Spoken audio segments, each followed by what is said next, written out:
सच्चे दरबार की जय। श्री दुर्गा सप्तशती का प्रथम अध्याय। महर्षि मार्कंडेय बोले, भगवान सूर्य के पुत्र स्वार्णी की उत्पत्ति की कथा को मैं विस्तार से कहता हूँ, आप ध्यान से सुनिए। सूर्य की छाया से उत्पन्न सावर्णी जगजननी महामाया की कृपा से जैसे मनवंतर के अधिपति बने, वह कथा सुनिए। प्राचीन काल में स्वरोचिष मन्यवंतर में चैत्रवंशी राजा सूरत समस्त पृथ्वी के चक्रवर्ती राजा हुए। वे प्रजा का अपने पुत्रों की भांति पालन करते थे। यवन राजाओं से राजा सूरत की शत्रुता हो गई। दुष्टधर्म राजा सूरत से उनका भयंकर युद्ध हुआ और थोड़ी सेना कोश होने से यवन राजाओं ने सूरत को हरा दिया। तदंतर राजा अपने नगर में आकर राज्य करने लगा, तो भी अन्य शत्रु राजाओं ने राजा सूरत पर चढ़ाई कर दी और नगर में भी दुराचारी मंत्रियों ने राजा का कोष, सैन्य और समस्त वस्तुएं छीन ली तथा राजा सूरत हारकर अकेला ही घोड़े पर सवार होकर शिकार खेलने के बहाने घोर जंगल में चला गया। वहां महर्षि मेधा का सुंदर आश्रम देखा, जो अहिंसक सिंह आदि पशुओं तथा विशिष्यों और मुनियों से शोभित था। वहां बैठे हुए महर्षि मेधा को राजा सूरत ने नमस्कार किया और मुनि से उचित सत्कार पाकर कुछ समय इधर उधर फिरता हुआ उसी आश्रम में रहा। कुछ काल के बाद फिर वह अपने राज्य तथा प्रजा की चिंता से विचरने लगा कि जिस राज्य को मेरे पूर्वजों ने भली भांति चलाया और प्रजा का पालन किया, वह आज मुझसे चला गया। वे दुष्ट मंत्री राज्य का पालन धर्म नीति के अनुसार कर रहे होंगे या नहीं, और मेरा मुख्य हाथी भी दुश्मनों के वश में हो जाने से क्या क्या कष्ट भोगता होगा। जो आज्ञाकारी नौकर नित्य प्रसन्नता से धन और भोजन प्राप्त करते थे, तब अब उन दुष्ट राजाओं के आश्रय में रहकर कष्ट पाते होंगे। मंत्री राज्य को धन के कुमार्ग में व्यर्थ ही अपव्यय करते होंगे। जो धन मेरे पूर्वजों ने बड़े कष्ट से संग्रह किया था, सो नष्ट हो गया।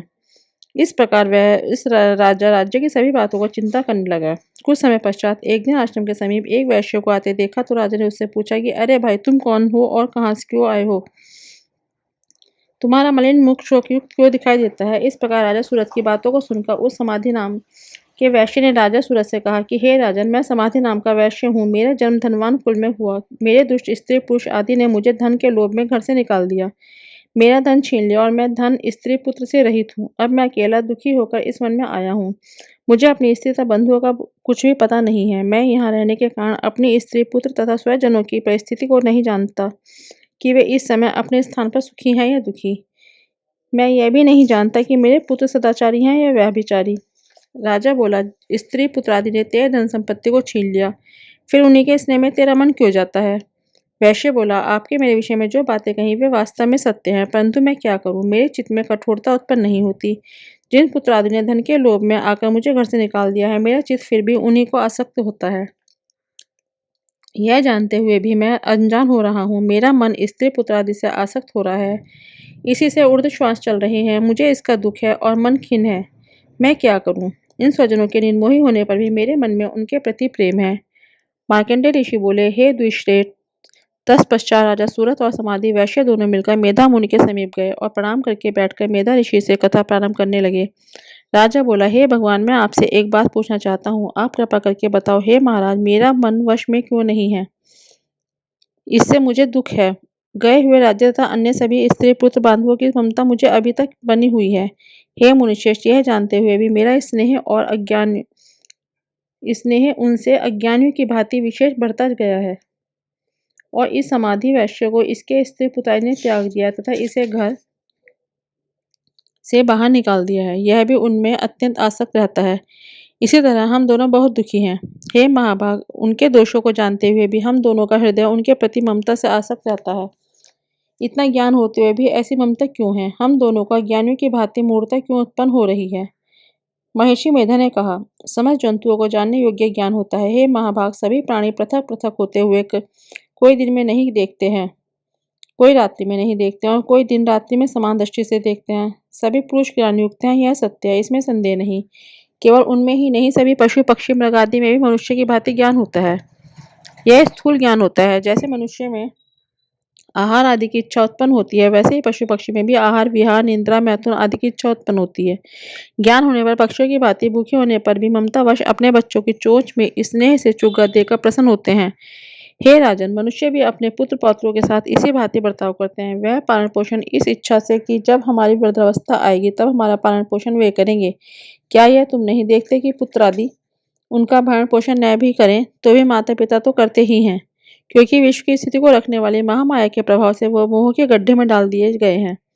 इसमें आश्चर्य नहीं, क्योंकि यह भगवान की महामाया है। वह भगवती देवी बड़े बड़े ज्ञानियों के चित्त को जबरदस्ती खींचकर मोह में डाल देती है।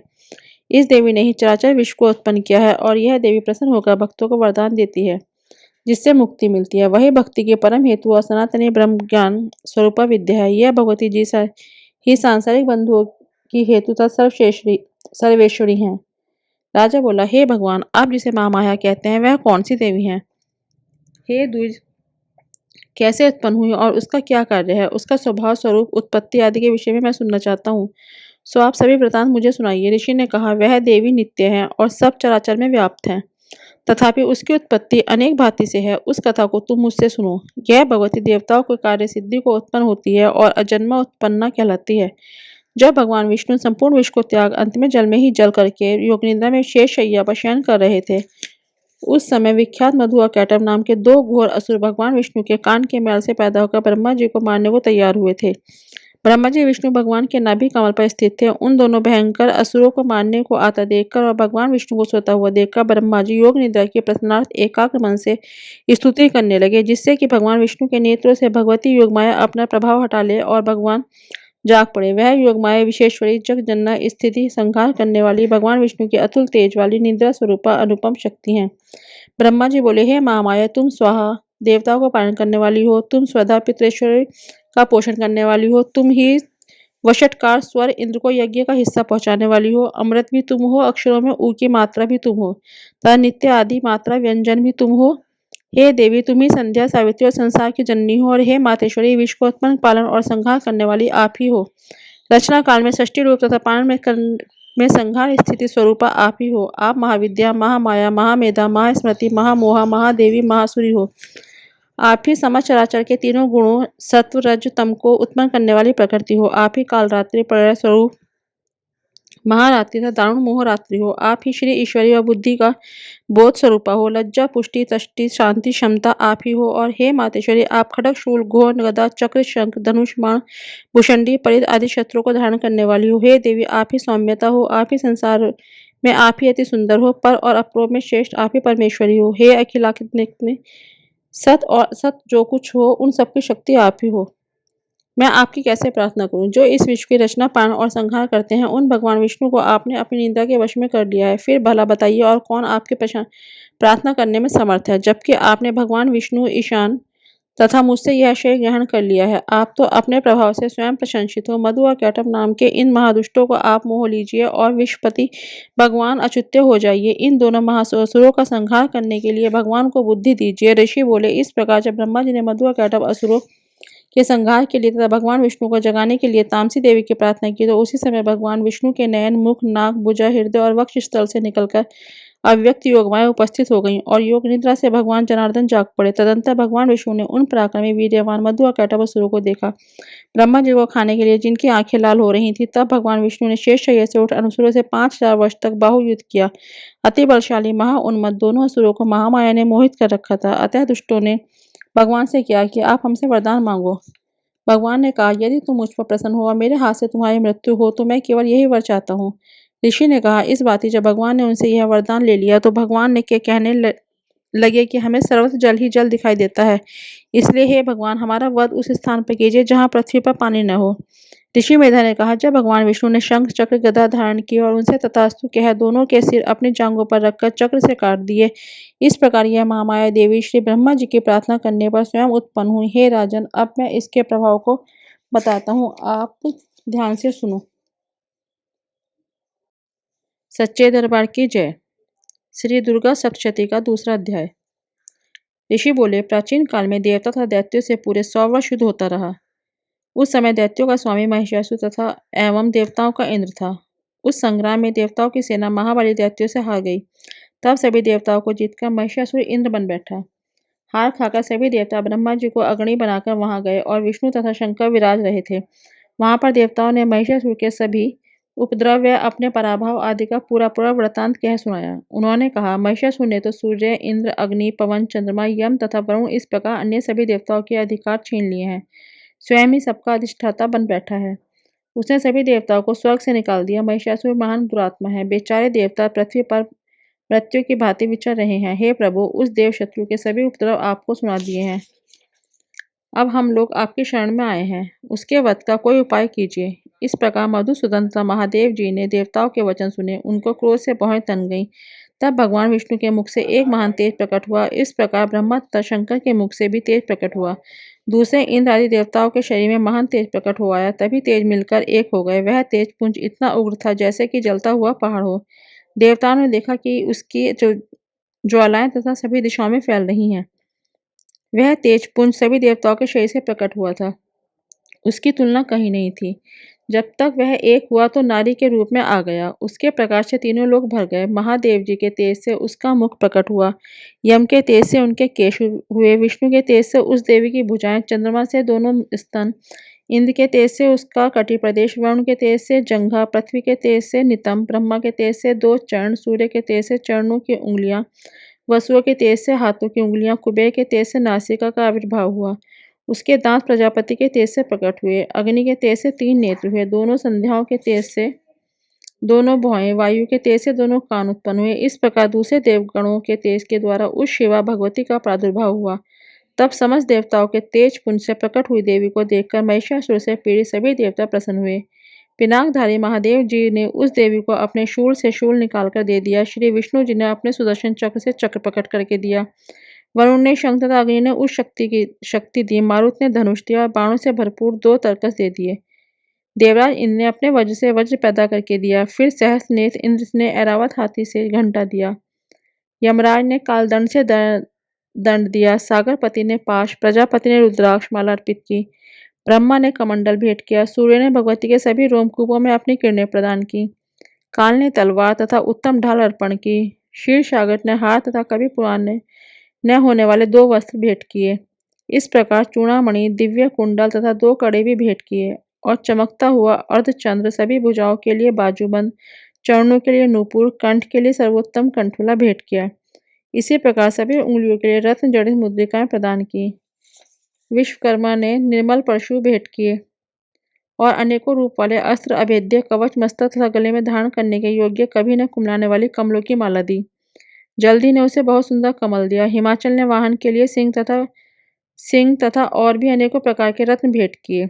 कुबेर ने सुरापूर्ण पान पात्र दिया। सभी नागों के स्वामी शेष जी ने महामणियों से सुशोभित नागहार दिया, जो शेष जी इस पृथ्वी को धारण किए हैं। इसी प्रकार दूसरे देवताओं ने भी भूषण तथा आयुधों के द्वारा देवी जी का सत्कार किया।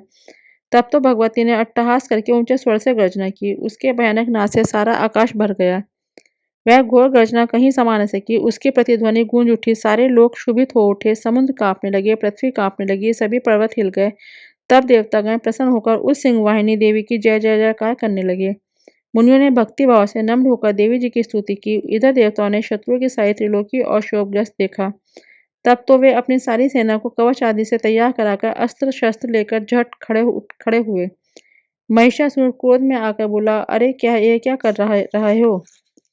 इतना कहकर सभी दैत्यों के साथ घिरकर उस सिंहनाथ की ओर भागा। वहां जाकर उसने तीनों लोगों को अपने तेज से प्रकाशित करती हुई देवी को देखा। उस देवी के चरणों में भार से पृथ्वी दबी जा रही थी। माथे के किरीट मुकुट से आकाश पर रेखाएं पड़ती जा रही थी। उसके धनुष की टंकार से 7 पाताल शोभग्रस्त थे। हजारों भुजाओं की सभी दिशाओं के ढांप कर वह देवी खड़ी हुई थी। उन देवी जी के साथ उन दैत्यों का युद्ध आरंभ हो गया। नाना प्रकार के अस्त्र शस्त्र का प्रहार करने लगे। उन सभी दिशाएं भर गई। महिषासुर का सेनापति उस समय चिक्षु नामक एक महान दैत्य था। देवी जी के साथ उसी का युद्ध होने लगा। इसी प्रकार अन्य दैत्यों को तथा चतुर्गिणी सेना को साथ लेकर चामर भी युद्ध करने लगा। 60,000 दैत्यों के साथ लाकर उद्रग महादैत्य भी युद्ध में प्रवृत्त हो गया। महाहनु दैत्य 1 करोड़ रथियों को साथ लेकर लड़ पड़ा। तलवार के समान पैने रोमों वाली असिलोमा नामक दैत्य 5 करोड़ रथियों के साथ युद्ध में आ गया। 60 लाख रथियों से आवृत वाशकाल दैत्य युद्ध में उतर पड़ा। पारिवारिक दैत्य हाथी एवं घुड़सवारों के समूह से घिरा हुआ करोड़ रथियों के साथ उस पर युद्ध करने लगा। विडाल दैत्य 5 अरब रथियों के साथ लेकर लड़ने लगा और भी हजारों महादैत्य रथ, हाथी, घोड़ों से घिरे हुए रथियों को साथ लाकर देवी जी के साथ युद्ध करने लगे। वे महासुर करोड़ों करोड़ रथियों एवं हस्ती सवारों से घिरे हुए थे। उस युद्ध स्थल में आकर डट गए। उस रंगारन में स्वयं महिषासुर भी करोड़ करोड़ हजार रथों, हाथी एवं अश्वों की सेनाओं से घिरा हुआ खड़ा था। तोमर, भिंदीपाल, शक्ति, परशु, पट्टिहास, खड्ग आदि शस्त्रों से युद्ध में देवी जी के साथ युद्ध करने लगा। कुछ दैत्यों ने देवी जी पर शक्तियां छोड़ी और दूसरों ने पार्श्व के कई एक दैत्यों ने तो खंगों के प्रहार से देवी जी को मार डालने का प्रयत्न किया। तब उस चंडिका देवी ने उन शस्त्रों को अपने अस्त्र शस्त्रों की वर्षा करके खेल खेल में तोड़ डाला। ऐसा करने पर भी देवी जी ने मुखारविंद पर थकावट का थोड़ा सा भी चिन्ह नहीं था। देवता एवं ऋषिगण स्तुति कर रहे थे। ईश्वरी ने उन दैत्यों पर अस्त्र शस्त्र छोड़े। इधर देवी जी के वाहन सिंह भी क्रोध में आ गया। अपने गर्दन के बाल हिलाता हुआ दैत्यों की सेना में इस प्रकार घूमने लगा जैसे कि वन में वन ही वन अग्नि फैलती जा रही हो। उस युद्ध भूमि में युद्ध करती हुई अंबिका ने जितने श्वास छोड़े वे ही श्वास तुरंत ही सैकड़ों हजारों गणों के रूप में परिणित हो गए। प्रकट होकर उन गणों ने खंग, भिंदीपाल, परशु, पट्टिहास आदि शस्त्रों से युद्ध आरंभ कर दिया। देवी जी की शक्ति से वृद्धि पाकर वे गण दैत्यों का नाश करने लगे। साथ ही दूसरे गण नगाड़े, शंख आदि बजाने लगे। महती प्रसन्नता देने वाले उस युद्ध रूपी उत्सव में कुछ एक मृदंग बजाया। तब देवी जी ने त्रिशूल, गदा और शक्तियों की वर्षा, तलवार आदि शस्त्रों से सैकड़ों महान असुर मार डाले। दूसरे कितने एक दैत्यों को घंटा से भयप्रद नाद से मूर्छित करके मार गिरा दिया।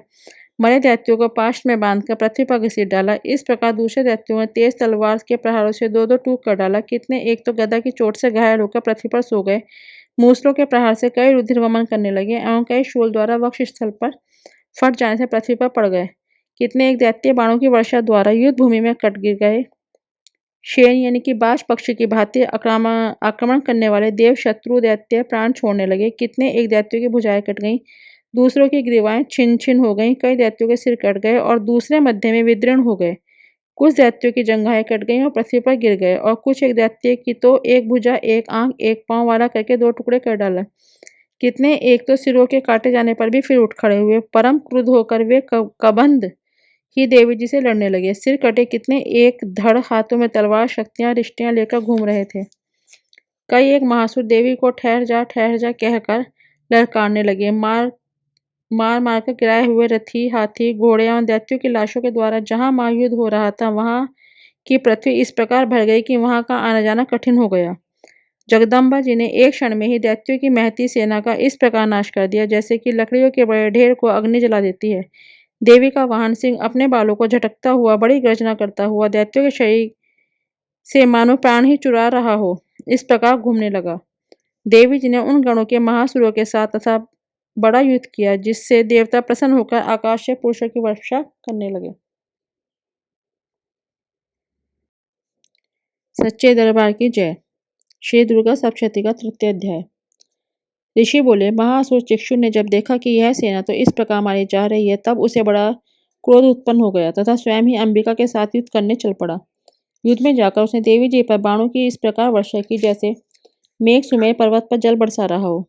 तब देवी ने उसके बाणों को खेल खेल में ही काट डाला। फिर बाणों द्वारा उसके सारथी तथा घोड़ों को मार डाला। फिर झटपट उसका धनुष और ऊंची लहराती ध्वजा काट कर गिरा दी। जब उसका धनुष कट चुका तब अपने बाणों से उसके अंग भी डाले। जिसका सारथी एवं घोड़े मर चुके थे और धनुष भी कट चुका था तब वह बिना रथ पैदल ही तलवार ढाल लेकर देवी की ओर दौड़ा। तेज तलवार से सिंह पर जाते ही प्रहार कर दिया। फिर देवी जी की वाम भुजा पर बड़े जोर से प्रहार किया। हे राजन, जो ही उसकी तलवार देवी जी की भुजा पर पहुंची त्यों ही टूट गई। फिर तो असुर ने क्रोध से आंखें लाल हो गईं। आंखें लाल करके हाथ में शूल पकड़ लिया। भद्रकाली जी इस दैत्य ने वह शूल डाल दिया। वह शूल इस प्रकार चमका जैसे कि आकाश से सूर्यमंडल गिर रहा हो। देवी जी ने अपनी ओर आते हुए उस शूल को देखकर उस पर अपना शूल चला दिया जिससे उस शूल के सैकड़ों टुकड़े हो गए। साथ में उस चिक्षुर महादैत्य के प्राण भी निकल गए। तब महिषासुर का बलवान सेनापति मर गया और देव शत्रु चामर हाथी पर सवार होकर आ पहुंचा। आते ही उसने अंबिका देवी पर प्रहार कर दिया। श्री देवी ने हुंकार द्वारा उस तेज हीन कर गिरा दिया। अपनी शक्ति को गिरा हुआ देखकर चामर को बड़ा क्रोध आ गया। उसने शूल का प्रहार कर दिया। शूल को भी देवी जी ने बाण द्वारा टुकड़े टुकड़े कर मार डाला। तब सिंह भी उछलकर हाथी के मस्तक पर चढ़ बैठा। वे दोनों परस्पर लड़ते लड़ते उस हाथी से नीचे पृथ्वी पर आ गए। भयंकर प्रहारों से परस्पर युद्ध करने लगे। तब बड़े वेग से सिंह ऊपर को उछला। ऊपर आकाश से नीचे की ओर गिरते गिरते पंजों के प्रहार से दैत्य चामर का सिर धड़ से अलग कर डाला। देवी जी ने युद्ध में उद्रग को मार डाला। फिर कराल को भी दांत, मुक्का एवं थपेड़ों के प्रहार से मार गिराया। क्रोधपूर्ण देवी ने गदा की चोटों से उद्धत का चूरा कर दिया। भिंदीपाल शस्त्र द्वारा, वाशकाल बाणों द्वारा अंधक एवं ताम्र को यमधाम भेज दिया। तीनों नेत्रधारणी परमेश्वरी ने उग्रास्त्र, उग्रवीर्य, महाहनु नाम के दैत्यों को त्रिशूल द्वारा मार गिराया। तलवार से विडाल का सिर धड़ से अलग कर दिया। दूरधर दुर्मुख उन दोनों को बाणों द्वारा यमपुरी पहुंचा दिया। इस प्रकार अपनी सेना का नाश होता देखकर भैंसे का रूप बनाकर महिषासुर उन गणों को डराने लगा। कुछ एक गणों पर अपने थुथनों से प्रहार किया, दूसरे पर खुरों से प्रहार करने लगा। कुछ को वेग द्वारा, दूसरों को सिंहनाद द्वारा घूमने से, अन्यों को श्वास वायु द्वारा पृथ्वी पर गिराया। इस प्रकार गण सेना को गिराकर वह महिष सिंह की ओर झपटा और जो ही सिंह को मारने लगा तब जगदम्बा को बड़ा क्रोध उत्पन्न हुआ। इधर महापराक्रमी महिष भी क्रोध में पृथ्वी तल को अपने खुरों से खोदने लगा। फिर अपने सिंगों से बड़े बड़े ऊंचे ऊंचे पहाड़ उठाकर फेंकने लगा, साथ में गर्जन करने लगा। वेग के साथ उसके घूमने पर पृथ्वी शुद्ध होकर फटने लगी। उसने पूंछ से समुद्र पर प्रहार किया, जिससे शुद्ध होकर समुद्र पृथ्वी को चारों ओर से डुबाने लगा। उसके श्वासों की कठोर वायु से उड़ते हुए सैकड़ों पर्वत आकाश से गिरने लगे। इस प्रकार क्रोधपूर्ण महादैत्य को अपनी ओर आता देखकर चंडिका उसे मारने के लिए क्रोध में आ गई। कुपिता चंडिका ने उसकी ओर पाश फेंका, उसके द्वारा उस दैत्य को बांध दिया। तब तो उस महायुद्ध में बंधे हुए उस दैत्य ने अपना महिष का रूप त्याग दिया, झटपट सिंह के रूप में आ गया। जो ही चंडिका उसका सिर काटने लगी तब वह तलवार हाथ में लिए हुए पुरुष दिखाई देने लगा। तब शीघ्रता से तलवार ढाल वाले उस पुरुष को अपने बाणों से देवी ने बीन डाला। तब वह एक बड़ा हाथी हो गया, अपनी सूंड से उस महान सिंह को खींचा, फिर गरजने लगा। उसके खींचते समय अपने खड्ग के द्वारा देवी जी ने उसकी सूंड को काट दिया।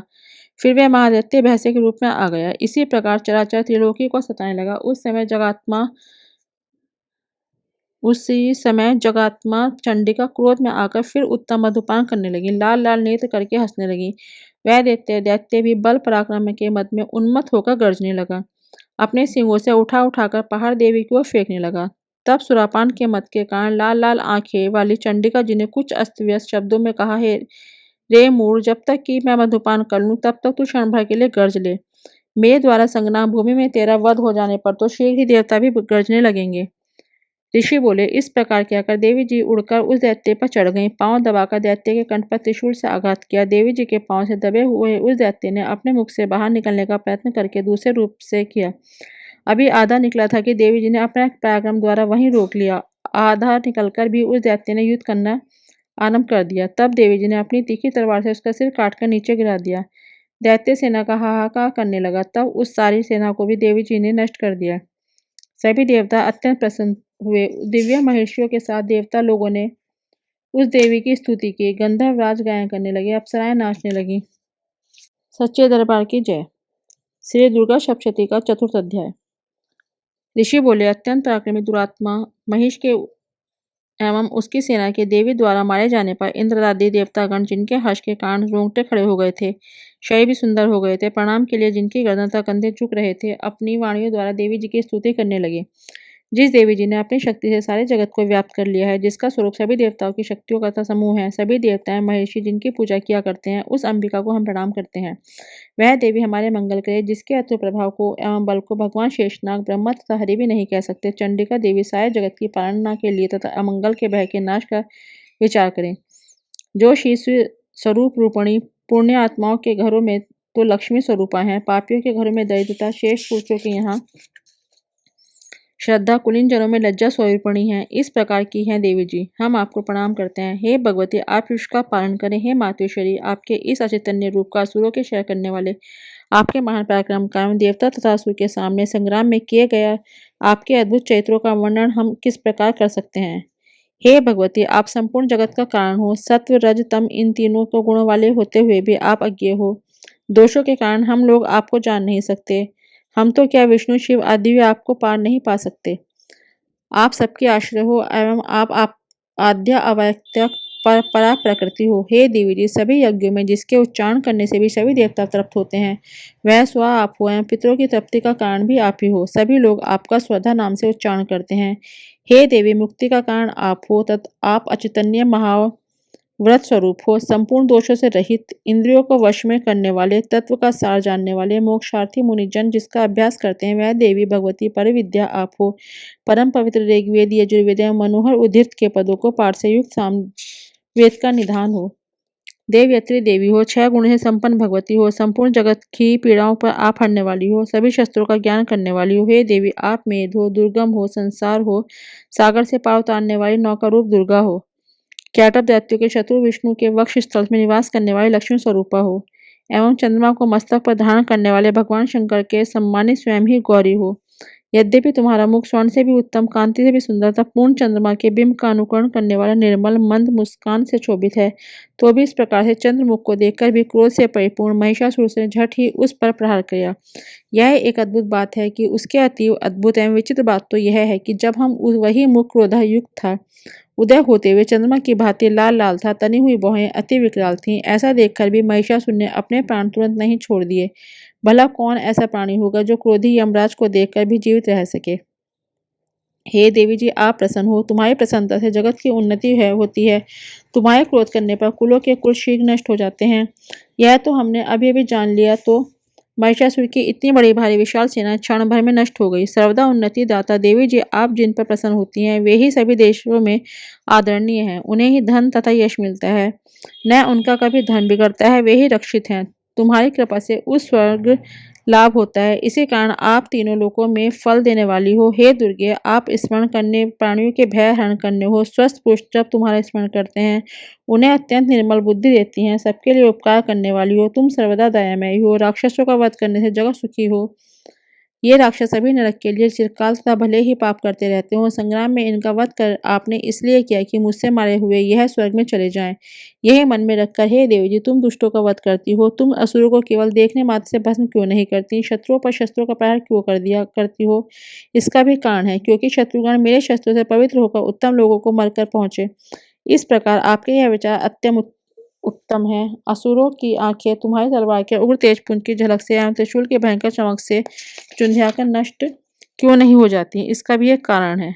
उन असुरों की आंखें तो आपको सुंदर चंद्रबिंब के समान मुख को देखने में लगी रहती हैं, उधर जाती ही नहीं। हे देवी, आपका शील स्वभाव दुराचारियों के दुष्ट स्वभाव को निवृत्त करने वाला है और आपका रूप अचितन्य है। उसकी अन्य किसी के साथ तुलना नहीं हो सकती। तुम्हारा पराक्रम जो देवताओं के बल को नाश करने वाला, दैत्यों का नाश करने वाला है, इस प्रकार आपका शत्रुओं पर भी दया क्या करती हैं।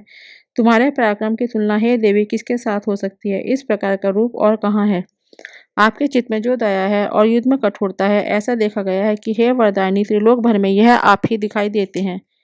हे देवी जी, शत्रुओं का नाश करके इस सारी त्रिलोकी को तुमने रक्षा की। संग्राम भूमि में उन असुरों का विनाश करके उन्हें स्वर्ग में पहुंचा दिया और वह हमारा भय भी तुमने हर दिया, जो कि हमें उन्मत्त दानव डराया करते थे। हे माता, आपको नमस्कार है। हे देवी, हमारी शूल से रक्षा करें एवं घंटे का शब्द और धनुष के टंकार से भी हमारी रक्षा कीजिए।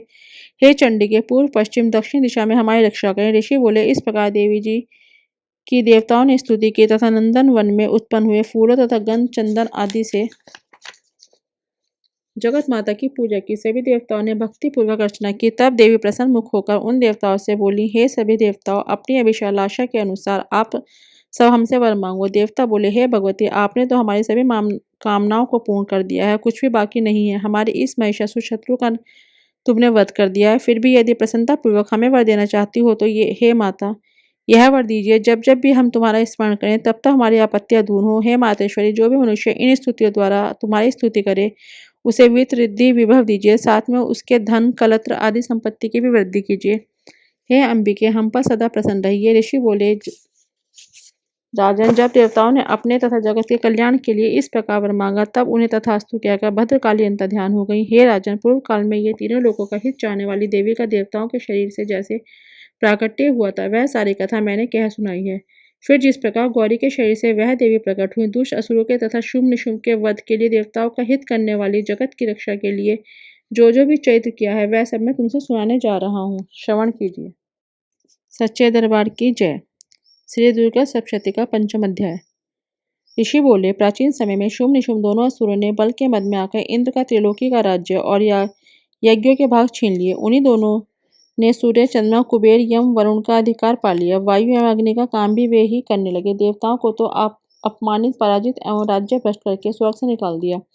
जिनके अधिकार उन दो असुरों ने छीन लिए थे, वे सभी देवता अपराजिता देवी का स्मरण करने लगे। उस देवी ने तो हमें वर दिया हुआ है कि आपत्ति काल में मेरा स्मरण करने पर तुम्हारे संकट तत्क्षण में मैं दूर करूंगी। यही वर विचार करके गिरिराज हिमालय पर सभी देवताओं पहुंचे और वहां भगवती की स्तुति करने लगे। देवता बोले, हे देवी एवं महादेवी को नमस्कार हो। शिवा को नमस्कार हो। प्रकृति भद्रा को नमस्कार हो। हम सनियम उस भगवती को प्रणाम करते हैं, दुर्गम संकट से पार कराने वाली, दुर्गपारा, सार रूपा, सारा, सर्वकारिणी, ख्याति, कृष्णा, ध्रुमा देवी को नमस्कार हो। अत्यंत सुंदर एवं भयंकर रूप जगत की प्रतिष्ठा रूपा कृति देवी को एवं संपूर्ण प्राणियों के विष्णु माया नाम से शब्दित है, उसे नमस्कार हो। जो देवी सभी प्राणियों में चेतना कही जाती हैं, जो देवी सब प्राणियों में बुद्धि रूप में स्थित हैं, जो देवी सब जंतुओं में क्षुधा रूप में स्थित हैं, जो देवी सभी जंतुओं में छाया रूप में स्थित है, जो देवी सभी प्राणियों में शक्ति रूप में स्थित है, उसे बार बार नमस्कार हो। जो देवी सभी प्राणियों में तृष्णा रूप से स्थित है, जो देवी प्राणियों में क्षमा रूप में स्थित है, जो देवी सभी जंतुओं में जाति रूप में स्थित है, जो देवी सभी प्राणियों में लज्जा रूप में स्थित है, जो देवी सभी प्राणियों में शांति रूप में स्थित है, उसे बार बार नमस्कार हो। जो देवी सब प्राणियों में श्रद्धा रूप से स्थित है, जो देवी सभी प्राणियों में कांति रूप से स्थित है, जो देवी सभी प्राणियों में शांति रूप से स्थित है, उसे बार बार नमस्कार हो। जो देवी सब प्राणियों में श्रद्धा रूप से स्थित है, जो देवी सभी प्राणियों में कांति रूप में स्थित है, जो देवी सभी प्राणियों में लक्ष्मी रूप में स्थित है, जो देवी सब प्राणियों में वृत्ति रूप में स्थित है, जो देवी सभी जंतुओं में माता रूप में स्थित है, जो देवी सभी प्राणियों में भ्रातृ रूप में स्थित है, जो देवी सभी प्राणियों के इंद्रियों के अधिष्ठात्री है, उसी प्रकार सब में व्यापक है, उस देवी को बार बार प्रणाम हो। जो देवी इस सारे जगत में व्यापक हो चैतन्य रूप से स्थित है, उसे बार बार प्रणाम हो। प्राचीन काल में अपने मनोरथों की सिद्धि के लिए देवताओं ने जिस देवी की स्तुति की, इस प्रकार कई दिनों तक सुरपति इंद्र जिसकी सेवा करता रहा, वह मंगल रूपा परमेश्वरी हमारे मंगल में कल्याण करे और हमारी आपत्तियां दूर करे। दुष्ट दैत्यों ने संतापित हम संपूर्ण देवता जिस भगवती ईश्वरी को प्रणाम कर रहे हैं और जो भक्तिपूर्वक नम्रता के स्वरूप मनुष्य द्वारा स्मरण किए जाने पर उनकी सभी विपत्तियों का नाश कर देती है, वह हमारी सभी विपत्तियां दूर करे। ऋषि बोले, हे राजन, देवता लोग जब इस प्रकार भगवती की स्तुति कर रहे हैं, उस समय श्री गंगा जी के जल में स्नान करने के लिए पार्वती जी आई। उस समय सुंदर बहू वाली पार्वती जी ने उन देवताओं से कहा कि आप लोग किसकी स्तुति कर रहे हो। तब उनके शरीर कोष से प्रकट होकर शिवा बोली, हे देवता, शुंभ दैत्यों के निकाले हुए संग्राम से निशुंभ से पराजित हुए मिलकर मेरी स्तुति कर रहे हो। पार्वती जी के शरीर के कोष से श्री अंबिका जी का प्राकट्य हुआ। इसी कारण सारे संसार में यह कौशिक के नाम से प्रसिद्ध है। इस प्रकार जब कौशिक प्रकट हुई तब श्री पार्वती रूप में काली हो गई। हिमालय में रहने के कारण इनका काली का नाम विख्यात हुआ। उसके अनंतर शुभ निशुभ के नौकर चंड तथा मुंड ने वहां आकर उस अंबिका देवी को देखा। उस समय परम सुंदर रूप धारण कर रही थी। उन दोनों ने शुभ और दैत्य को जाकर कहा कि महाराज, हिमालय को अपनी कांति से प्रकाशित करती हुई एक परम सुंदरी स्त्री वहां बैठी है। वैसा उत्तम परम सुंदर रूप किसी ने कहीं नहीं देखा होगा। हे असुरराज, वह देवी कौन होगी? इस बात का आप ही पता लगाइए। वह स्त्री क्या है? रत्न ही है। उसके तो सभी अंग बड़े मनोहर हैं। अपनी दिव्य कांति से दिशाओं को प्रकाशित कर रही है। हे दैत्येन, आप जाकर उसे देख सकते हैं। हे प्रभु, जितने भी रत्न मणियां, घोड़े, हाथी आदि तीनों लोकों में पाए जाते हैं, वे तो सभी आपके घर में शोभित हैं।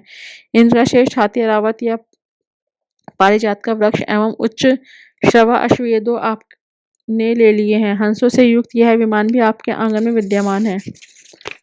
जो यह अद्भुत विमान ब्रह्मा के यहाँ रत्न समझा जाता था, यह भी आप यहाँ ले आए हैं। कुबेर से महापद्म निधि भी आप ही ले आए हैं। समुद्र ने आपको केशरों वाली किंज कल्याणी माला भेंट की है। सोने की वर्षा करने वाला वरुण का छत्र भी आपके घर में ही है और यह सुंदर रथ भी आपके पास आ गया है, जो पहले प्रजापति के यहाँ था। हे ईश्वर, उत्क्रांतिदिता नाम की शक्ति भी आपने मृत्यु से छीन ली है। वरुण का पाश तथा सभी जाति के समुद्री रत्न को आपने भ्राता निशुंभ के अधिकार में आ गए हैं। अग्नि ने भी स्वयं शुद्ध करके 2 वस्त्र आपको दे दिए हैं। दैत्येन, आपने सभी प्रकार के रत्न इकट्ठे कर लिए हैं। फिर यह कल्याणी देवी जी की जो कि स्त्री रत्न है, उसे क्यों नहीं ग्रहण करते? ऋषि बोले, तब चंडमुंड के वचन सुनकर शुंभ ने महासुर सुग्रीव को दूत बनाकर देवी के पास भेजा और कहा कि तुम मेरी ओर से उससे इस प्रकार से कहना कि इस प्रकार का उपाय करना जिससे वह प्रसन्न होकर अत्यंत शीघ्र ही यहाँ आ जाए। यह सुनकर वह दूत पर्वत के उस प्रदेश पर पहुंचा जो कि अत्यंत सुंदर था और वहां देवी जी बैठी हुई थी। वहां जाकर उसने देवी जी से बहुत मधुवाणी में द्वारा कोमल वचन गए। दूत बोला, हे देवी, दैत्यों का स्वामी शुंभ तीनों लोकों में परमेश्वर है। मैं उसका दूत हूँ। आपके पास उसने मुझे भेजा है। मैं यहाँ आया हूँ। सभी देव जातियों में कोई भी देवता नहीं जिसकी आज्ञा न मानता हो। उसे सभी देवताओं को प्राप्त कर दिया है। आप अब आपके लिए उसका जो भी संदेश है वह मुझसे सुनिए। उसने कहा, सारी त्रिलोकी मेरी हो चुकी है। सभी देवता मेरे अधीन है। सभी यज्ञ भाग पृथक पृथक करके मैं ही पा रहा हूँ। त्रिलोकी भर में उत्तम सभी रत्न मेरे अधीन हो चुके हैं। उसी प्रकार इंद्र के वाहन श्रेष्ठ ऐरावत हाथी को मैंने छीन लिया है। देवताओं ने क्षीर समुद्र से उत्पन्न उच्चैश्रणवा नामक अश्वरत्न प्रणाम करके मुझे भेंट कर दिया गया है और जो भी जितने देव गंध एवं नागों के पास रत्न रूप वस्तुएं थी वे सब है मेरे सब हैं सुंदरी। मेरी हो चुकी हैं। हे देवी, अब तुमको स्त्रियों में एक रत्न मान रहे हैं, इस कारण अब आपको भी हमारे पास आ जाना चाहिए, क्योंकि हम तो रत्नों के भोक्ता हैं। अब तुम्हारी इच्छा है कि मुझे अथवा मेरे पराक्रमी भ्राता निशुम्भ को, इन दोनों में से किसी को वर के लो, क्योंकि तुम रत्न रूपी हो। मेरे साथ विवाह कर लेने से तुम्हें अतुल ऐश्वर्य प्राप्त हो जाएगा।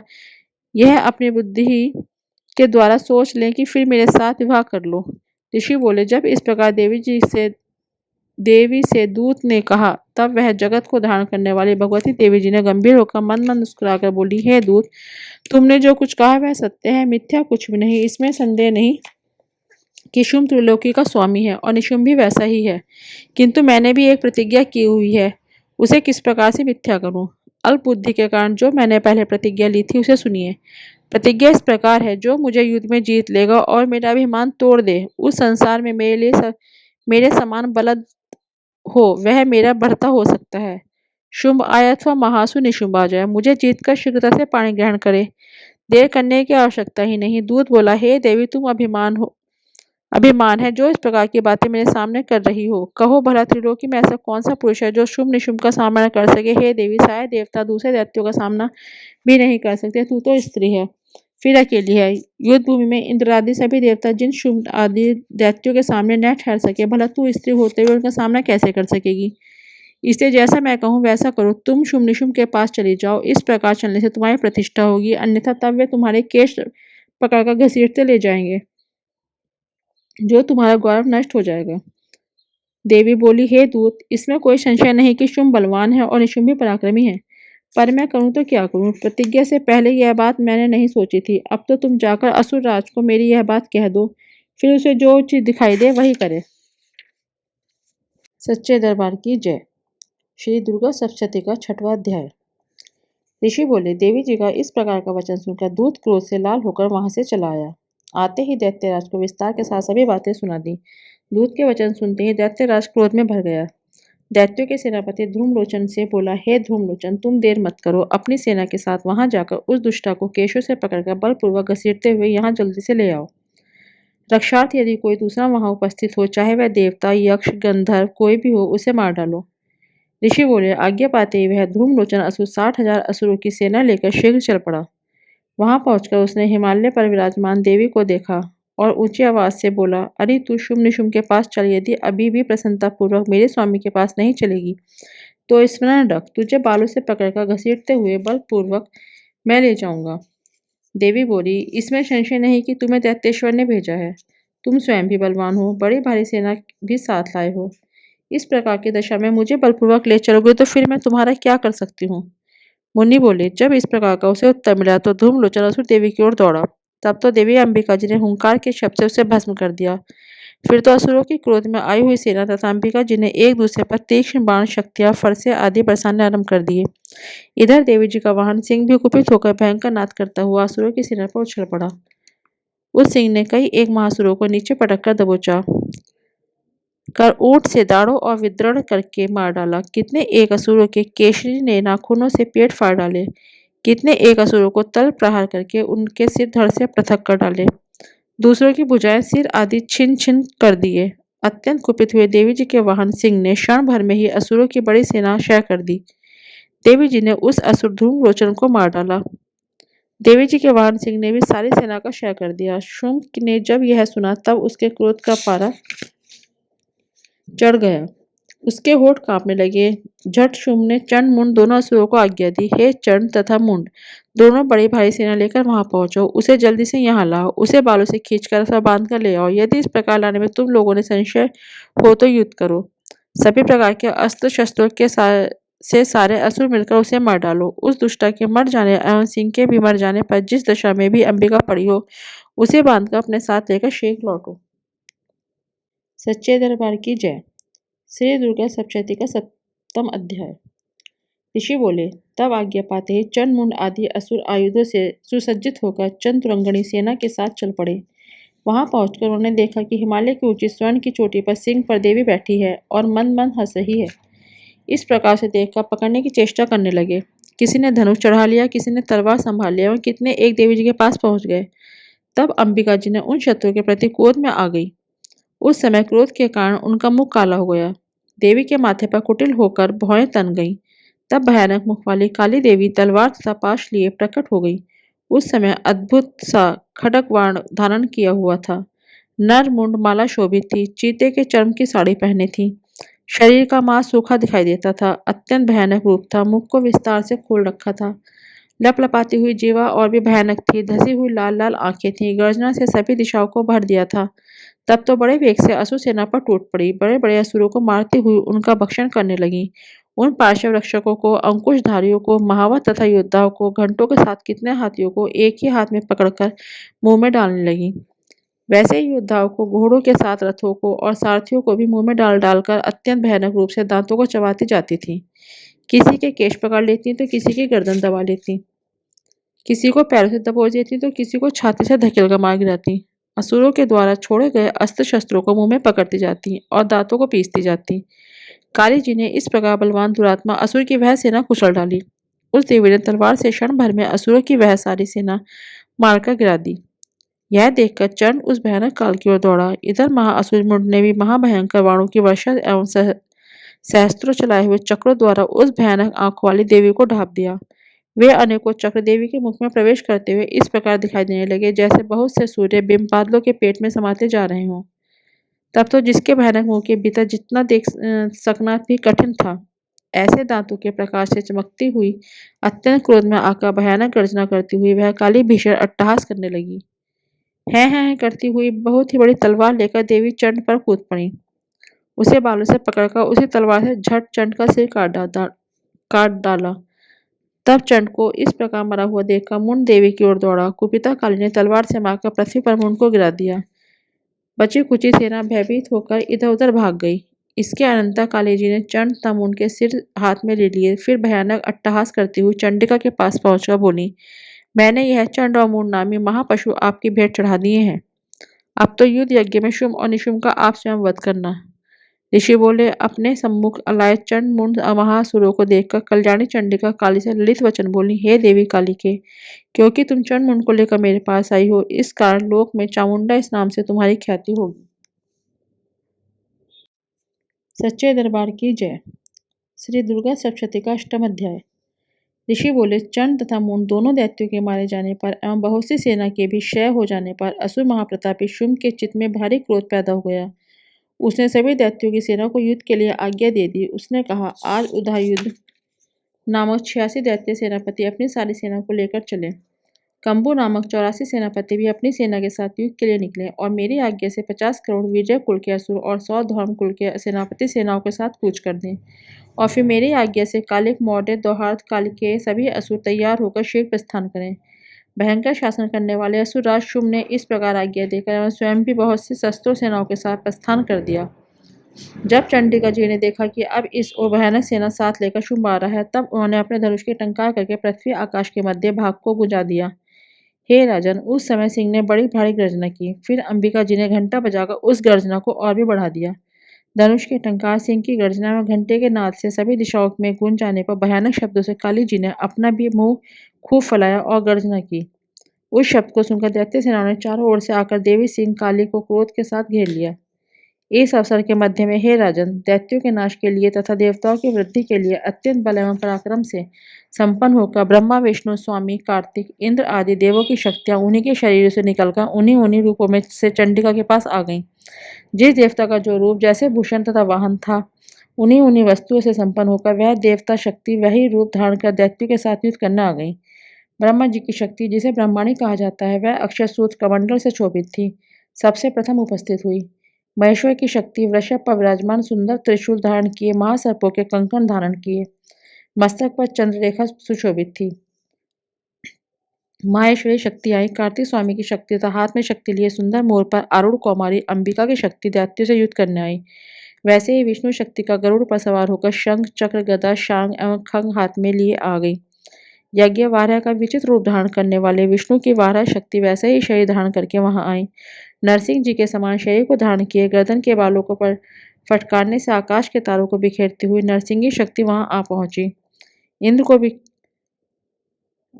इंद्र की शक्ति इंद्र के समान रूप वाली 1000 नेत्र धारण किए, वज्र हाथ में लेकर ऐरावत गजराज पर आरूढ़ होकर वहां आ गईं। तब उन देव शक्तियों से घिरे हुए शंकर जी ने चंडिका से कहा, मेरी प्रसन्नता के लिए शीघ्र से शीघ्र इन असुरों का संहार करो। तब देवी के शरीर से अत्यंत भयानक सैकड़ों गिदड़ियों की भांति हूँ हूँ नाद करती हुई बड़ी चंडिका शक्ति प्रकट हो गई।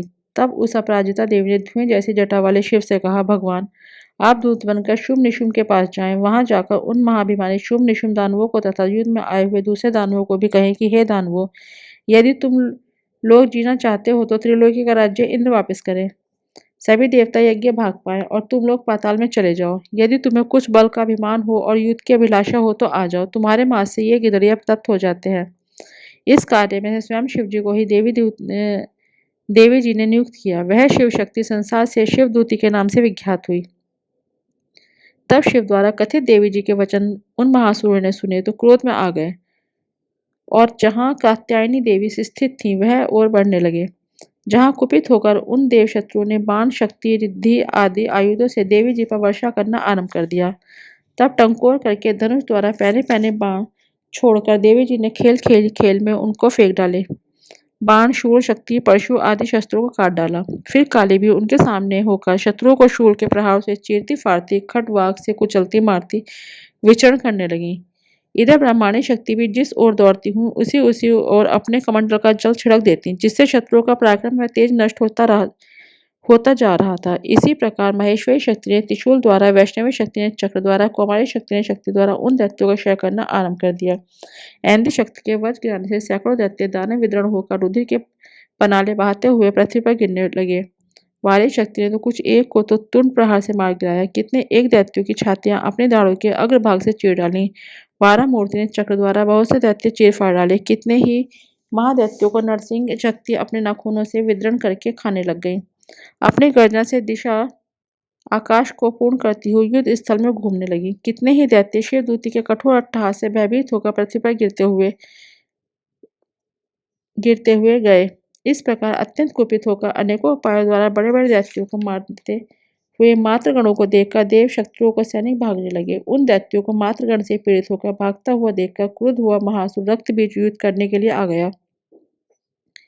रक्त बीज के वज्र समय शरीर में से एक भी रुधिर बिंदु अब पृथ्वी पर गिरता गया। तब उसी समान बलवान दूसरा असुर पैदा हो गया जाता। उस महासुर ने आकर इंद्र शक्ति के साथ युद्ध किया। तब ऐन्द्री शक्ति ने अपने वज्र द्वारा रक्त बीज की ताड़ना की। वज्र लगते ही उसके शरीर से बहुत सा रुधिर बहने लगा। रुधिर की एक एक बूंद से बहुत से योद्धा पैदा हो गए, जिनका रूप पराक्रम रक्त बीज के समान था। जितनी भी रक्त की बूंदें पृथ्वी पर गिरी, उतने सदृश बल वीर्य पराक्रमी पुरुष उत्पन्न हो गए। वे रक्त से उत्पन्न हुए पुरुष भी अत्यंत भयानक अस्त्र शस्त्रों से सुसज्जित मातृगणों के साथ लड़ने लगे। फिर ऐन्द्री ने वज्र से उसका सिर शत विक्षत कर दिया, उसके रुधिर बह उठा। तब हजारों पुरुष रुधिर से पैदा हो गए। वैष्णवी शक्ति ने चक्र द्वारा उसे मार डाला। ऐन्द्री ने गदा द्वारा उस असुरराज की ताड़ना की। वैष्णवी ने चक्र से शत होने पर उसके शरीर के जो ही रुधिर स्राव हुआ, उससे हजारों उसी के समान महाअसुर पैदा हो गए। कौमारी ने शक्ति से उसे मार गिराया। वारी ने तलवार से, माहेश्वरी ने महाअसुर रक्तबीज का त्रिशूल से हनन किया। उस दैत्य ने भी गदा द्वारा सभी मातृगणों को पृथक पृथक मार डाला। उस समय रक्तबीज बड़े गुस्से में समाविष्ट था। शक्तिशूल आदि आयुधों से कई बार विक्षत होने पर उसके शरीर से खून पृथ्वी पर गिरते ही सैकड़ों असुर उत्पन्न हो जाते थे। दैत्यों के रुधिर से उत्पन्न उन असुरों से सारा जगत व्याप्त हो गया। तब तो देवता अत्यंत भयभीत हो गए। देवताओं को डरा हुआ उदास देखकर तब शीघ्र ही चंडिका ने काली से कहा, हे चामुंडाए, अपना मुंह तुम और भी विस्तार से फैला दो। मेरे शस्त्र के पास से गिरते हुए रुधिर बिंदु तथा बिंदु से उत्पन्न महादैत्यों को अपने वेगवान मुख द्वारा खाती जाओ। युद्ध में रुद्रोपरांत इन महादैत्यों का भक्षण करती हुई तुम घूमते रहो, तभी इस दैत्य का रुधिर क्षीण होगा। इसी प्रकार इसका क्षय होगा। तुम्हारे द्वारा इस प्रकार खाए जाने पर यह भयानक नए असुर पैदा नहीं हो सकेंगे। इस प्रकार कहकर चंडिका जी ने रक्त बीज पर त्रिशूल से प्रहार किया। फिर काली जी ने रक्त बीज का रुधिर मुख से ग्रहण कर लिया। उस दैत्य ने भी चंडिका पर गदा चलाई, किंतु उस गदापात द्वारा चंडिका को कुछ थोड़ी भी वेदना न हुई। रक्त बीज के शत विक्षत शरीर से तो बहुत सा रुधिर गिरने लगा। उसे चामुंडा मुख द्वारा पीती गई और रक्तपात से दैत्य उत्पन्न हो गए, उन्हें मुख में डालती गई। इस प्रकार चामुंडा ने सभी दैत्य खा डाले और रक्त बीज का रुधिर भी पी डाला। तब देवी ने शूल, वज्र, बाण, तलवार, दृष्टि आदि आयुध से रुधिरहीन पर महाअसुर को मार दिया। शस्त्र समूह को आहत होकर पृथ्वी पर गिर पड़ा। हे राजन, रुधिर तो उसका चामुंडा ने पी लिया। उसके मृत्यु होने पर देवता परम प्रसन्न हुए। मातृगण उसके रुधिर पान के मत से उन्मत्त होकर नृत्य करने लगी। सच्चे दरबार की जय।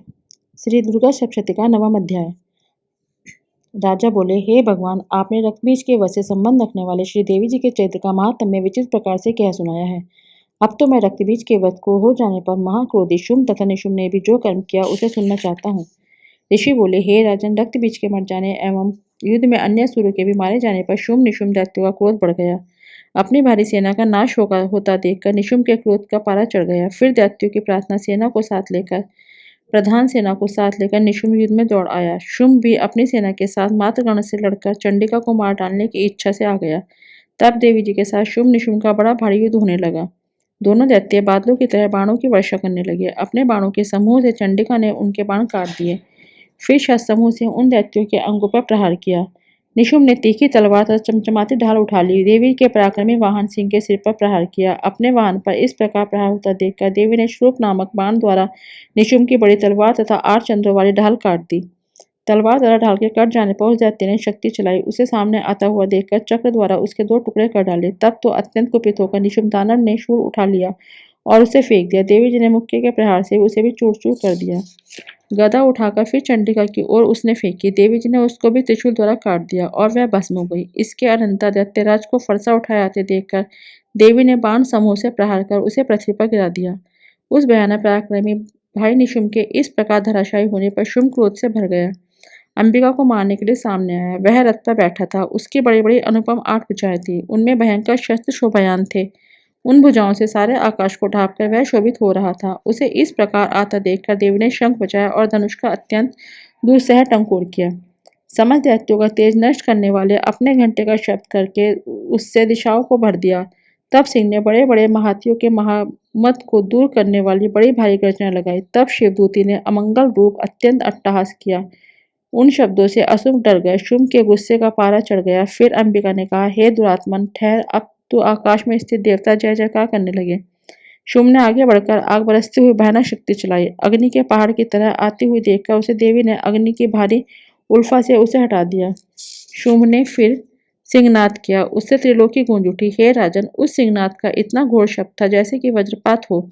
उसने बाकी शब्दों को परास्त कर दिया। तब शुंभ द्वारा छोड़े गए बाणों को देवी तथा देवी द्वारा चलाए बाणों को शुंभ ने अपने अपने उग्र बाणों द्वारा सैकड़ों टुकड़े कर दिए। तब चंडिका ने कुपित होकर शुंभ को शूल से मार डाला। उसके लगते ही वह मूर्छित होकर पृथ्वी पर गिर पड़ा।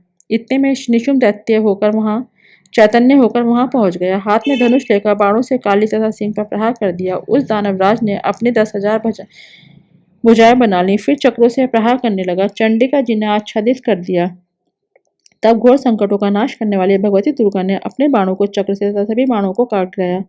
तब निशुंभ दैत्य सेना से आवृत होकर चंडिका के वध के लिए हाथ में गदा लेकर बड़े वेग से भागा। वेग से आते हुए उसकी गदा को तीखी तलवार के द्वारा चंडिका ने काट डाला। शूल हाथ में लिए उस देव पीड़क शुंभ निशुंभ को आता देखकर चंडिका ने अपना शूल चलाकर उसकी छाती बीन डाली। उसकी छाती के फटते ही उसी छाती में से एक और महाबली पुरुष निकला। वह खड़ी रह इस प्रकार कहने लगा। उस निकलते हुए पुरुष की बात सुनते ही देवी आवाज करके हंसी और तलवार से उसका सिर काट दिया। वह पृथ्वी पर गिर पड़ा। तब भयानक दाढ़ों वाला सिंह दाढ़ों से असुरों के सिर खुरच खाने लगा। वैसे ही काल ने तथा शिवदूतों ने बहुत से असुरों का भक्षण कर डाला। वैष्णवी शक्ति ने चक्र द्वारा दानवों को टुकड़े टुकड़े कर डाले।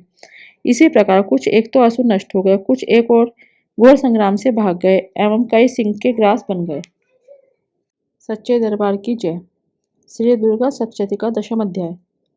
ऋषि बोले, आप अपने प्राण प्रिय भाई निशुंभ की मृत्यु देखकर इस प्रकार सेना को भी मरता हुआ देखकर कुपित होकर शुंभ कहने लगा, अरे दुष्ट दुर्गे, तू बल के घमंड से गर्व मत कर। अरे अभिमानी, तू तो अन्य स्त्रियों के बल के सहारे लड़ रही है। देवी बोली, अरे दुष्ट, मैं अकेली हूँ। संसार भर में मेरे समान दूसरी है कौन? देख, ये तो मेरी विभूतियां हैं, मुझ में ही प्रवेश कर रही हैं। इतना कहते ही ब्रह्मांड आदि सभी शक्तियां उस देवी के शरीर में समा गईं। अकेली अंबिका देवी रह गई। बोली, मैं अपनी ऐश्वर्य शक्ति संपन्न अनेकों विभूतियों के रूपों में यहाँ पहले विद्यमान थी। अब सभी रूप समेट लिए हैं। अब तो मैं अकेली मैं युद्ध में खड़ी हूँ। तू भी स्थिर हो जा। ऋषि बोले, तब सभी देवता तथा असुरों को देखते देखते देवी और शुंभ इन दोनों ने युद्ध छिड़ गया। तीखे बाणों की वर्षा तथा भयंकर शस्त्रों से उन दोनों का युद्ध सभी लोगों के लिए भयंकर प्रतीत होने लगा। अंबिका जितने भी दिव्य से दिव्य अस्त्र छोड़ती जाती, दैत्येन उन्हें निवारक अस्त्रों द्वारा तोड़ता जाता। इस प्रकार परमेश्वरी अंबिका भी खेल खेल में हुंकार आदि शब्दों द्वारा दैत्य से छोड़े गए दिव्य अस्त्रों को तोड़ती गई। तदंतर असुर ने सैकड़ों बाणों से देवी को आच्छादित कर दिया। तब देवी ने भी कुपित होकर बाणों द्वारा उसका धनुष काट डाला।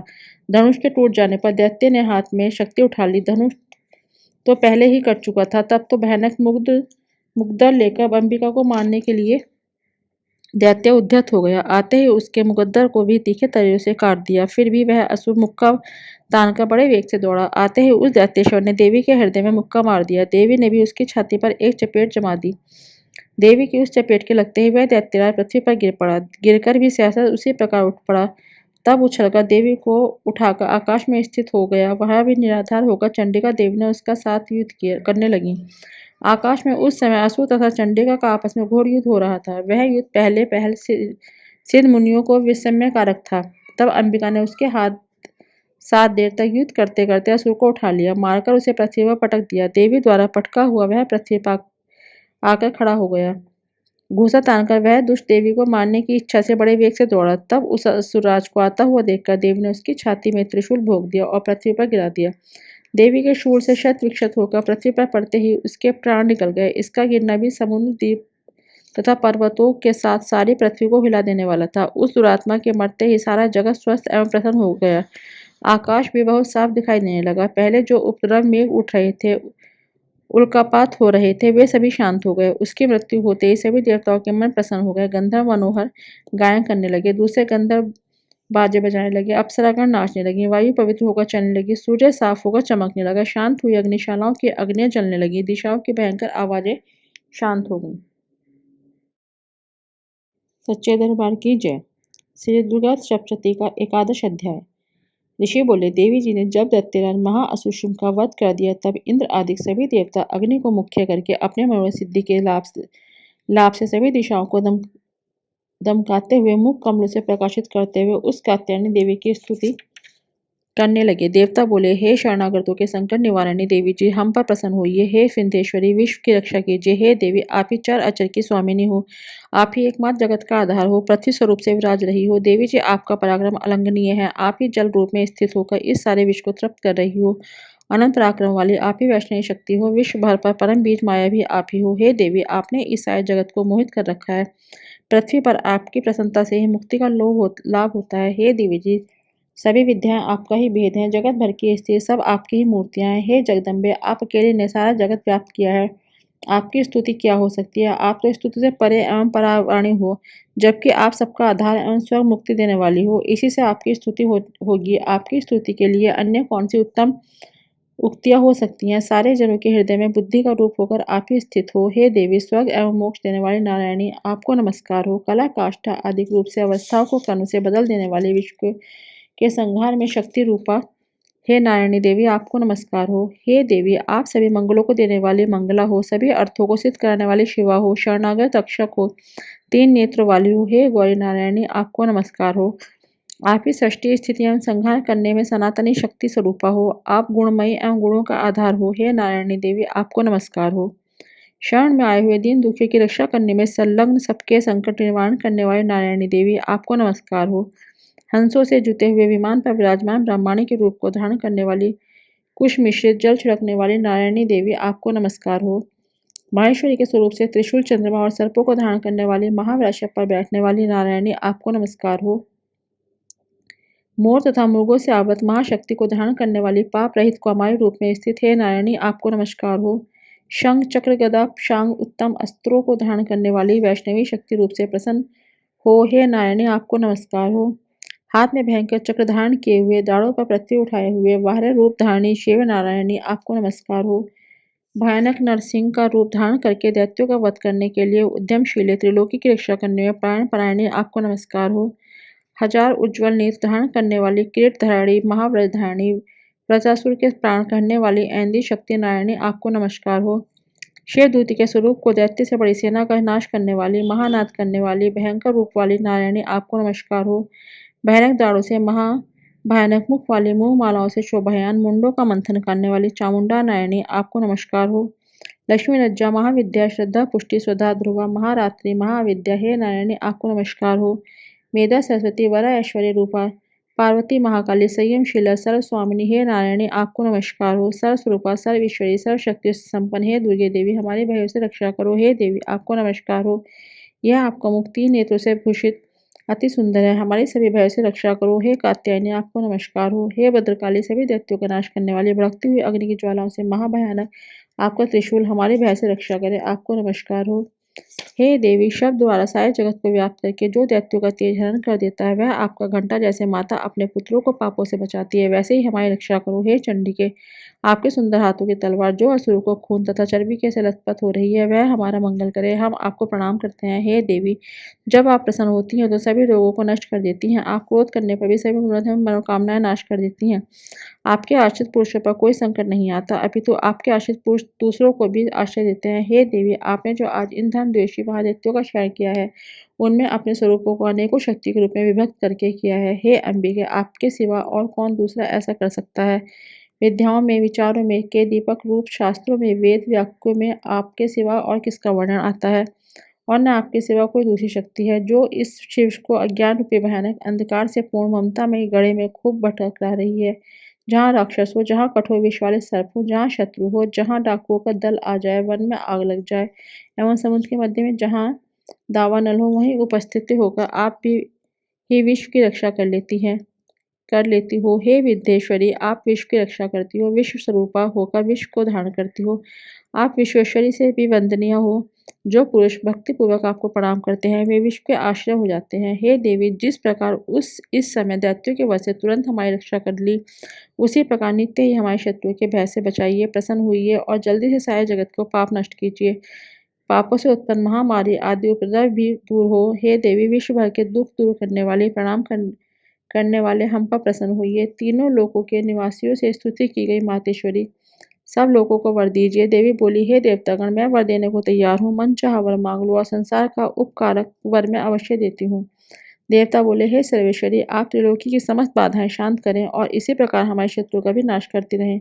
देवी बोली देवगण व्यवस्थित मनंत्वन में 28वें युग के आने पर शुभ निशुभ नामी 2 और महादैत्य पैदा हो जाएंगे। तब मैं नंद गोप की गृहणिया यशोदा के गर्भ से अवतार लूंगी और विंध्याचल में जाकर निवास करूंगी। फिर पृथ्वी पर महाभयंकर रूप से अवतार लेकर वह प्रचित्ति नामक घोर दैत्यों का भक्षण करके मेरे दांत भी अनार के फूलों की तरह लाल हो जाएंगे। तब स्वर्ग में देवता और पृथ्वी पर मनुष्य मेरी स्तुति करते समय मुझे रक्त दंतिका कहेंगे। इसके अनंतर जब पृथ्वी पर 100 वर्षों तक वर्षा नहीं होगी पानी नहीं मिलेगा तब मुनिजन मेरी स्तुति करेंगे। उस समय मैं आयोनिजा प्रकट हो जाऊंगी। मैं 100 नेत्रों द्वारा उन मुनियों को देखूंगी तब मनुष्य मेरा शताक्षी नाम से कीर्तन करेंगे। हे देवतागण उस समय मैं सारे संसार को तब तक वर्षा नहीं होगी जब तक वह अपने शरीर से उत्पन्न शाक तथा शाक द्वारा पालूंगी। पृथ्वी पर शाकुंभरी इस नाम से मैं विख्यात हो जाऊंगी। वहां पर मैं एक दुर्गम नाम से दैत्य का वध करूंगी। फिर मेरा दुर्गा रूप इस नाम से विख्यात होगा। फिर जब मैं भयानक रूप धारण करके हिमालय पर रहने वाले राक्षसों और मुनियों की रक्षा के लिए भक्षण करूंगी उस समय सभी मुनि भक्ति भाव से नम्र होकर मेरी स्तुति करेंगे। तब मेरा नाम भीमा देवी विख्यात होगा। फिर जब अरुण नामक दैत्य त्रिलोकी में भय एवं बाधाएं उपस्थित कर देगा तब मैं त्रिलोकी की रक्षा के लिए 6 पंजों वाली असंख्य भ्रमरों का रूप धारण करके महासुर का वध करूंगी। उस समय मुझे ब्राह्मणी कहकर लोग सर्वतः मेरी स्तुति करेंगे। इस प्रकार जब जब भी लोगों में दैत्य द्वारा बाधाएं उपस्थित होंगी तब तब मैं अवतार लेकर शत्रुओं का नाश करूंगी। सच्चे दरबार की जय। श्री दुर्गा सप्तशती का 12वां अध्याय। देवी बोली जो पुरुष एकाग्र होकर इन स्रोतों से नित्य मेरी स्तुति करेगा उसकी सभी बाधाएं मैं निसंशय नाश कर दूंगी और जो मधु कैटभ का नाश महिषासुर का घात एवं शुभ निशुभ दोनों का वध आदि प्रसंगों का कीर्तन करेंगे जो एकाग्र होकर अष्टमी चतुर्दशी नवमी तिथि में भक्तिपूर्वक इन मेरे उत्तम चरित्रों का महात्म्य सुनेंगे उन्हें किसी प्रकार की अनिष्टि से स्पर्श नहीं कर सकेगा। पापों से उत्पन्न आपत्तियां उन्हें दुखित न कर सकेंगी। न दैत्य प्राप्त होगी न ही प्रिय का वियोग होगा। शत्रु का भय नहीं होगा। लुटेरे तथा राज्य से भी कोई भय नहीं आएगा और न शस्त्रों से न अग्नि से न जल राशि से कभी भय होगा। इसलिए मेरा महात्म्य एकाग्रचित होकर पढ़ना चाहिए और भक्ति से सदा सुनना चाहिए। मेरे चरित्र परम मंगलदायक है। महामारी से उत्पन्न सभी उपद्रवों को तथा तीनों तापों को मेरा महात्म्य शांत कर देता है। मेरे जिस मंदिर में मेरा यह मातम्य पढ़ा जा रहा हो, उस स्थान का मैं कभी त्याग नहीं करती। वहाँ मेरा सदा सानिध्य रहता है। बलिदान, पूजा, अग्निहोत्र एवं महा उत्सव में इस मेरे साई चरित्र का पाठ करें और श्रवण करें। इस प्रकार से विधि जानकर अथवा बिना जाने बलि, पूजा, हवन आदि से जो भी कुछ करेगा, मैं प्रीतिपूर्वक ग्रहण कर लेती हूँ। शरत काल में मेरी वार्षिक महापूजा की जाती है। उस अवसर पर जो मेरे इस महात्म्य को भक्ति के साथ सुनेगा, उसकी सभी बाधाएं निवृत्त हो जाएंगी और वह धन, धान्य, पुत्र आदि से संयुक्त हो जाएगा। मेरी उस पर कृपा होगी, इसमें संशय नहीं है। मेरे इस महात्म्य को, मेरी उत्पत्ति की पवित्र कथाओं को एवं युद्ध में मेरे पराक्रम को जो भी पुरुष सुनेगा, वह सर्वथा निर्भय हो जाएगा। मेरा महात्म्य सुनने वाले पुरुषों को शत्रु नष्ट हो जाते हैं, कल्याण प्राप्त होता है और कुल आनंदित रहता है। सभी शांति कर्मों में बुरे स्वप्न देखने पर, ग्रहों की दारुण पीड़ा होने पर मेरा मातम्य श्रवण करें। उसके सभी उपद्रव शांत हो जाते हैं, ग्रहों की दारुण पीड़ाओं को निवृत्त हो जाते हैं। मनुष्य का देखा हुआ बुरा स्वप्न सुख स्वप्न हो जाता है। बाल ग्रहों द्वारा पीड़ित बालकों के लिए यह शांतिदायक है। मनुष्यों में फूट हो जाने पर यह मातम्य मित्रता कराने में परम उत्तम है। सभी दुराचारियों के बल को भली भांति नाश कर देता है। पढ़ने से ही राक्षस, भूत, पिशाच आदि का नाश हो जाता है और मेरा यह सारा मातम्य मेरी सानिध्य प्राप्त करा देता है। पशु, पुष्प, अर्घ्य, धूप, गंध तथा उत्तम दीपों द्वारा मेरे पूजन से, ब्राह्मणों को भोजन कराने से, होम से, प्रतिदिन के अभिषेक से और भी अनेक प्रकार के भोगों के दान से, वर्ष पर जो यह मेरे अर्पण करके आराधना करते हैं, इससे जो मुझे प्रसन्नता होती है, वही प्रसन्नता मेरे इस महात्म्य के लिए एक बार सुनने से हो जाती है। इसे सुनते ही सभी पाप नष्ट हो जाते हैं, फिर आरोग्य प्राप्त हो जाता है। मेरी उत्पत्तियों का कीर्तन जो सभी भूतों से रक्षा करता है, युद्ध में वर्णित मेरा जो चरित्र दुष्ट दैत्यों का नाश करने वाला है, उसके श्रवण करने पर पुरुषों को वैरियों से किसी प्रकार का भय नहीं रहता। देवतागण, तुम लोगों ने जो मेरी स्तुतियां की हैं एवं ब्रह्म ऋषियों से ने जो की हैं और ब्रह्मा जी ने जो की है, वे सभी मंगलमयी बुद्धि देती हैं। वन में शून्य स्थान पर अथवा वन की अग्नि में गिर जाने पर, शून्य स्थान में डाकू से गिर जाने पर, शत्रु द्वारा पकड़े जाने पर अथवा वन में शेर, चीता एवं जंगली हाथियों के पीछा करने पर क्रोध में आकर राजा ने वध की आज्ञा दे दी, यह कैद में पड़ गया हो अथवा महासमुद्र में जहाज पर बैठ जाने के बाद भारी तूफान आ जाए, उससे जहाज डगमगाने लगे, ऐसे अवसर पर घोर संग्राम में शस्त्रों का प्रहार करने लग जाए, तब सब इस प्रकार की बाधाएं पड़ रही हो तो किसी महापीड़ा से आकुल हो, इस प्रकार की सभी घोर विपत्तियों से इस मेरे चरित्र का स्मरण करने वाला पुरुष छूट जाता है। मेरे प्रभाव से शेर आदि हिंसक, डाकू तथा शत्रु मेरे चरित्र के स्मरण करने वाले पुरुष के सभी दूर भाग जाते हैं। ऋषि बोले, इतना कहकर भयंकर पराक्रम वाली भगवती चंडिका सभी देवताओं को देखते देखते वहां से अंतर्ध्यान हो गई। वे सभी देवता निर्भय होकर पहले के समान अपने अधिकार प्राप्त करके, जिनके शत्रु नष्ट हो चुके थे, भोगों को भोगते हुए बाकी दैत्यों का काल सुनिए। सब जबकि देव शत्रु शुम्भ युद्ध में मारा गया, तो शुम्भ जगत के विध्वंस पर तुला हुआ था। अतुल पराक्रमी भयंकर दैत्य था। उसके मारे जाने पर और भी महापराक्रमी निशुम्भ के भी मर जाने पर बाकी के बचे खुचे दैत्य पाताल में भाग गए। हे राजन, इस प्रकार भगवती जी जगदम्बिका का नित्य स्वरूपा देवी पुनः पुनः प्रकट होकर जगत की रक्षा किया करती हैं। यह देवी जी विश्व का मोहन करती हैं, वही जगत को पैदा करती हैं, उसी के आगे प्रार्थना करने पर संतुष्ट हो जाती हैं, फिर विज्ञान में रिद्धि प्रदान करती हैं। हे राजन, उसी ने ही सारे ब्रह्मांड को व्याप्त कर रखा है। प्रलय काल में महामारी के स्वरूप में यही देवी ब्राह्मण भर में व्याप्त हो जाती हैं, वही समय समय पर महामारी हो जाती हैं। अजन्मा होते हुए वह सृष्टि रूपा हो जाती हैं। वही सनातनी देवी समय समय पर प्राणियों की स्थित किया करती हैं। मनुष्य की उन्नति के लिए समय समय वही देवी घर घर में वृद्धिदायिनी लक्ष्मी स्वरूपा हो जाती हैं। फिर अभाव के समय विनाश के लिए अलक्ष्मी देवता भी बन जाती हैं।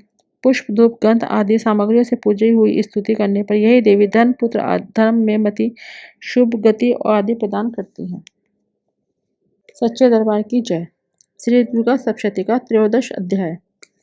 ऋषि बोले, हे राजन, इस प्रकार मैंने देवी जी का उत्तम महात्म्य कह सुनाया है। जिसने इस जगत को धारण कर रखा है, वही देवी विद्या उत्पन्न करती हुई उस भगवान विष्णु की माया ने ही, हे राजन, तुमको इस वैश्य को तथा और भी विवेकवान जनों को मोहित कर दिया है। यह पहले भी मोहित थे, फिर आगे भी मोहित होंगे, इस प्रकार दूसरे भी मोहित होंगे। इसलिए हे महाराज, तुम उसी परमेश्वर की शरण में जाओ, क्योंकि वही देवी इस प्रकार आराधित होकर मनुष्य को भोग, स्वर्ग तथा मोक्ष आदि प्रदान किया करती हैं।